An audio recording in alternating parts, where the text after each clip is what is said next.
Assalamualaikum warahmatullahi wabarakatuh. Waalaikumsalam warahmatullahi wabarakatuh. Alhamdulillah, wassalatu wassalamu ala sayyidina Muhammadin Rasulullah. Marilah sama-sama kita panjatkan puji syukur kepada Allah Subhanahu wa taala atas segala nikmatnya. Shalawat dan salam selalu tercurahkan kepada junjungan kita Nabiullah Nabi besar Muhammad sallallahu alaihi wasallam, pada keluarga, para sahabatnya, insyaallah sampai juga kepada kita, amin ya rabbal alamin. Hari ini kita bersyukur masih bisa masuk atau ikut serta dalam kegiatan IHT di sekolah kita di hari ke-6, yaitu hari terakhir. Mudah-mudahan segala sesuatunya berjalan dengan baik dan lancar, amin ya rabbal alamin. Materi pertama yang akan disampaikan adalah tentang sosialisasi keyakinan kelas. Apakah ini bentuknya seperti apa, nanti narasumber kita yang akan menyampaikan. Kita buka saja hari ini kegiatan IHT dengan sama-sama berbasmalah. Bismillahirrahmanirrahim. Langsung kepada penyampaian materi yang pertama yang akan disampaikan oleh narasumber kita, Ibu Triana Penny SPD. Untuk beliau disilakan. Assalamualaikum warahmatullahi wabarakatuh. Waalaikumsalam warahmatullahi wabarakatuh. Yang terhormat orang tua kita, Ibu Haja Ai, yang saya sayangi dan saya banggakan teman-teman, rekan-rekan sejawat SDN RRI Cisalak. Semoga hari ini kita selalu dalam keadaan sehat walafiat.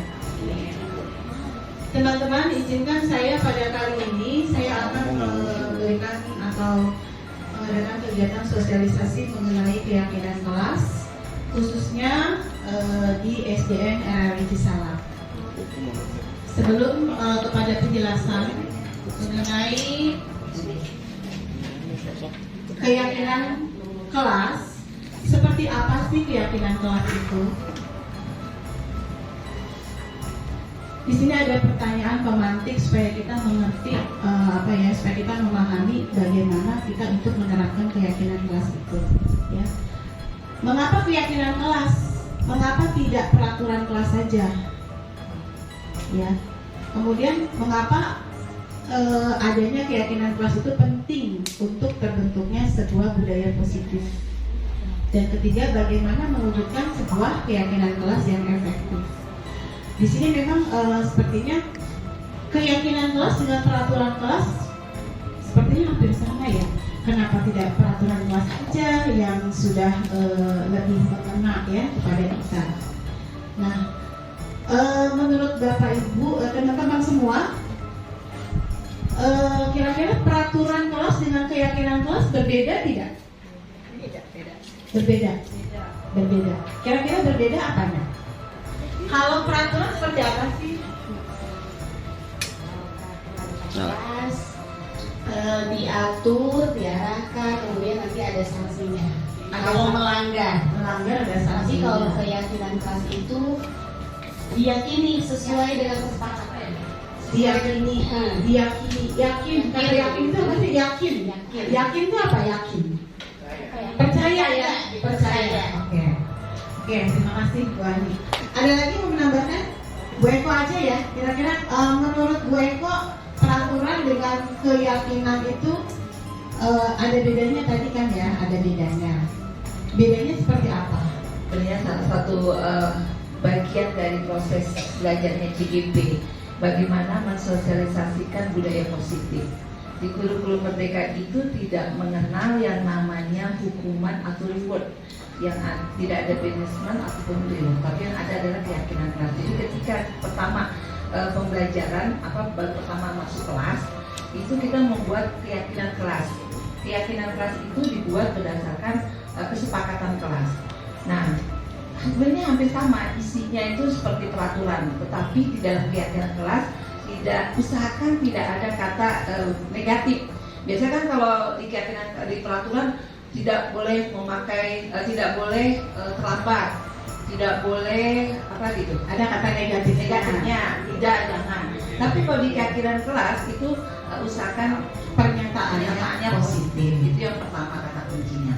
Yang kedua, anak-anak terbiasa, saya kemarin juga coba buat keyakinan kelas di kelas saya, karena dia sudah terbiasa dari taman kanak-kanak sampai dia kelas 4 ya, itu terbiasa kalau misalnya tidak kerjain piket denda 1.000 gitu.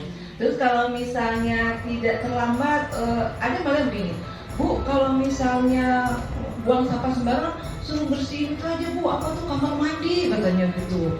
Terus saya tanya, ada hukumannya gitu, kalau bersihin kamar mandi kamu nyaman tidak? Enggak Bu, kamu akan ingat nanti kamu sampai dewasa ketika tidak misalnya tidak mengerjakan piket, aku dihukum membersihkan kamar mandi. Maaf ya kalau kamar mandi ternyata kotor sekali, itu akan terngiang-ngiang sampai nanti dia besar.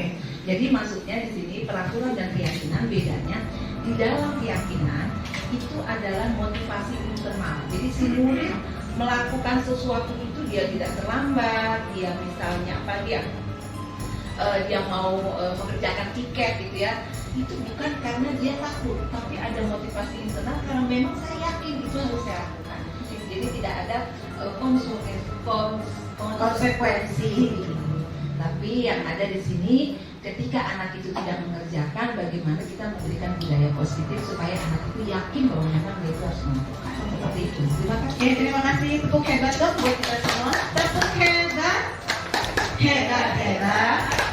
Hebat, hebat. Hebat. Nah, jadi teman-teman seperti yang dikatakan Bu Ani dengan Bu Eko ya, itu betul sekali ya, tepat sekali. Jadi mulai dari hari ini ya, untuk kedepannya kita akan mencoba tidak lagi dengan adanya peraturan ya, tidak adanya peraturan di kelas, tapi kita akan coba mengenai keyakinan kelas. Jadi keyakinan kelas itu akan berjalan ya, akan terlaksana, akan mudah diterapkan karena akan timbul dari diri anak sendiri gitu. Motivasinya dari anak sendiri, bukan karena dia takut, bukan karena ada konsekuensi, bukan karena ada hukuman gitu ya, bukan karena nanti gugur gitu ya, bukan karena takut salah, tapi memang tindakan itu harus dia lakukan karena memang motivasinya dari diri dia sendiri gitu ya. Nah, kenapa penting keyakinan kelas itu? Keyakinan kelas itu penting karena dapat menumbuhkan budaya positif yang datangnya dari anak. Saya yakin kok teman-teman ini sudah kita lakukan sebelumnya, tetapi kita belum mengidentifikasi ya. Kita belum menyadari bahwa selama ini kita sudah melakukan keyakinan kelas di tempat kita sendiri gitu ya. Cuma kita memang belum belum menyadari kalau kita memang sudah pernah melakukan itu gitu ya. Jadi yang kita pakai masih istilahnya adalah peraturan dan peraturan. Nah, di sini bedanya keyakinan dengan peraturan. Kalau keyakinan itu memang timbulnya dari dalam diri si anak sendiri gitu. Jadi memang percaya kalau itu memang harus dilakukan dari diri sendiri si anak itu. Kemudian kalau peraturan itu bisa saja nanti ada punishment, hukuman, sanksi gitu ya. Jadi hanya sekedar melakukan supaya tidak kena sanksi saja gitu.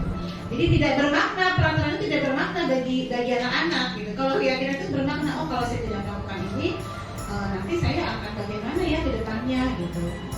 Nah, itu kira-kira seperti itu. Kemudian suatu keyakinan itu berkaitan dengan nilai-nilai kebajikan universal. Jadi nilai-nilai kebajikan universal itu sifatnya adalah pernyataan positif yang bisa diterima oleh anak-anak. Nah, itu disepakati baik tersirat maupun tidak tersirat. Nah, nilai-nilai kebajikan itu pada seseorang diyakini untuk bisa dilakukan. Jadi dasarnya, dorongannya, motivasinya dalam diri anak itu sendiri. Nah, tentunya kan kalau anak-anak itu belum bisa kan menentukan bagaimana seperti apa keyakinan kelas itu, pernyataan positifnya seperti apa, belum tahu kan. Nah, kita yang mengarahkan gitu.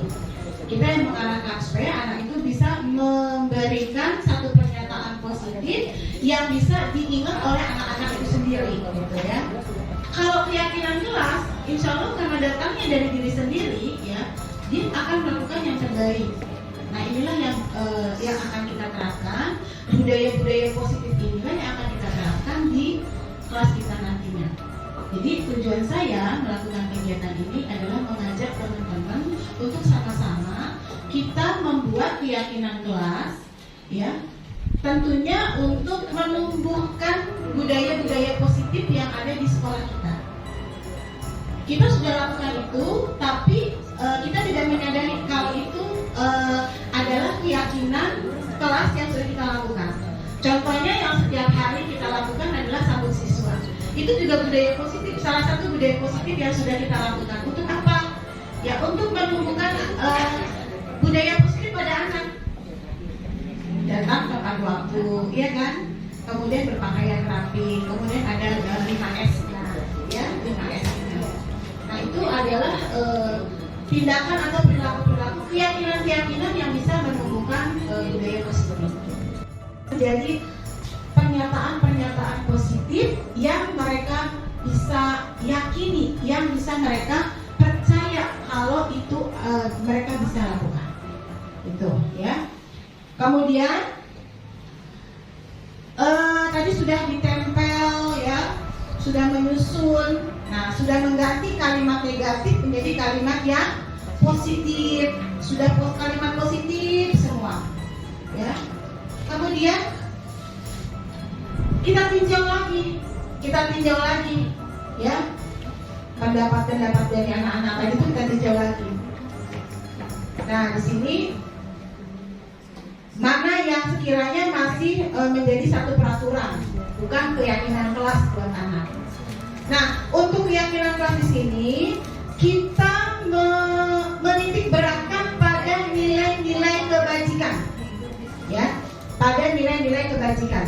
Jadi nilai-nilai kebajikan itu adalah nilai-nilai yang membagikan budaya positif untuk anak-anak. Datang tepat waktu, dengarkan guru saat bicara, ya kan? Apalagi itu, menghormati sesama, ya, masih banyak lagi. Jadi